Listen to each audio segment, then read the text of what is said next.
আপনি জানেন কি ওয়াসা নদীর পানি কালেক্ট করার পরে এই পানিটা কিভাবে পোর্টেবল বা ড্রিঙ্কিং ওয়াটার হিসেবে আপনার বাসায় পৌঁছায়? তো এই ভিডিওতে আমি আপনাদের পুরো প্রসেসটা দেখাবো। নদীর যে ময়লা পানিটা আছে সেখান থেকে আপনি একদম পরিশুদ্ধ বিশুদ্ধ পানি যেটা আপনি খেতে পারবেন, সেই ওয়াটার ট্রিটমেন্ট যে প্রসেসটা আছে এই ভিডিওতে আমি আপনাদের এই জিনিসটা শেয়ার করতে যাচ্ছি।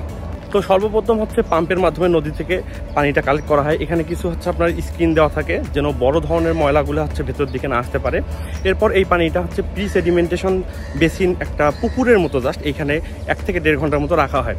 উপরের পানিটা হচ্ছে রিসিভিং ওয়েলে যায়। রিসিভিং ওয়েলে যাওয়ার পরে এখানে হচ্ছে আপনার অ্যালার্ম ডোজিং করা হয়। অ্যালার্ম বলতে অ্যালুমিনিয়াম সালফেট ইনটু 16 অণু পানি। এই জিনিসটার কাজ হচ্ছে, এই পদার্থটা হচ্ছে আঠালো জাতীয়। তো পানির মধ্যে যে আপনার ক্ষুদ্র ক্ষুদ্র ময়লাগুলো আছে এগুলো ভাসমান অবস্থায় থাকে।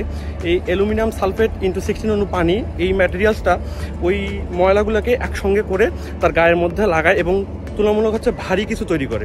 তো গ্র্যাভিটির কারণে আস্তে আস্তে আস্তে এগুলো সেটেল ডাউন করে। এরপর পানিটা হচ্ছে আপনার ফ্লোকুলেশন চেম্বারে যায়।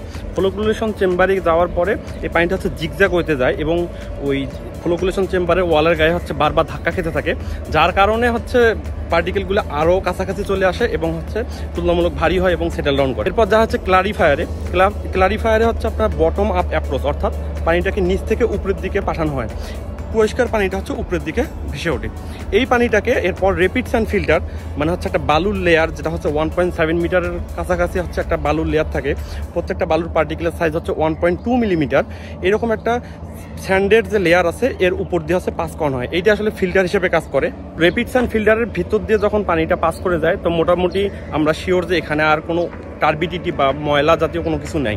তো এখানে হচ্ছে আপনার প্যাথোজেন বা ব্যাকটেরিয়া থাকতে পারে।